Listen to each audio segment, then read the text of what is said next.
റിയാദിൽ സഹാറ മാളിൽ പുതിയ എക്സ്പ്രസ് സ്റ്റോർ തുറന്ന് ലുലു ഗ്രൂപ്പ്. സൗദി അറേബ്യയിൽ റീറ്റെയിൽ സാന്നിധ്യം വിപുലമാക്കുന്നതിന്റെ ഭാഗമായാണ് പുതിയ സംരംഭം. മക്കയിലെ ആദ്യ ലുലു സ്റ്റോറിന് ശനിയാഴ്ച തുടക്കമാകും.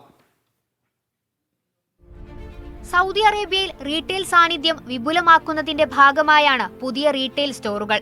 റിയാദ് സഹാറ മാളിലാണ് ഇതിന്റെ ഭാഗമായി ലുലു എക്സ്പ്രസ് സ്റ്റോർ തുറന്നത്. മികച്ച ഷോപ്പിംഗ് അനുഭവത്തിനായി ആധുനിക സൗകര്യങ്ങളും ലഭ്യമാക്കിയിട്ടുണ്ട്.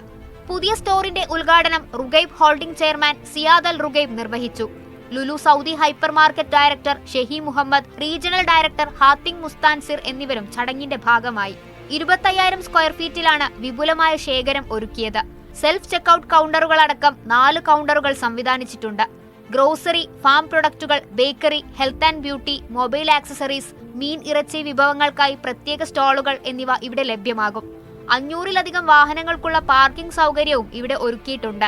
രാവിലെ 8 മണി മുതൽ പുലർച്ചെ 1 മണി വരെയായിരിക്കും സ്റ്റോറുകൾ പ്രവർത്തിക്കുക. സൗദിയിലെ സേവനം വിപുലമാക്കുന്നതിന്റെ ഭാഗമായി വരുന്ന ശനിയാഴ്ച മക്കയിലും പുതിയ റീറ്റെയിൽ സ്റ്റോർ തുറക്കും. ജബൽ ഒമറിൽ മസ്ജിദ് അൽ ഹറമിന് സമീപമായിരിക്കും പുതിയ ലുലു. Media 1 Riyadh.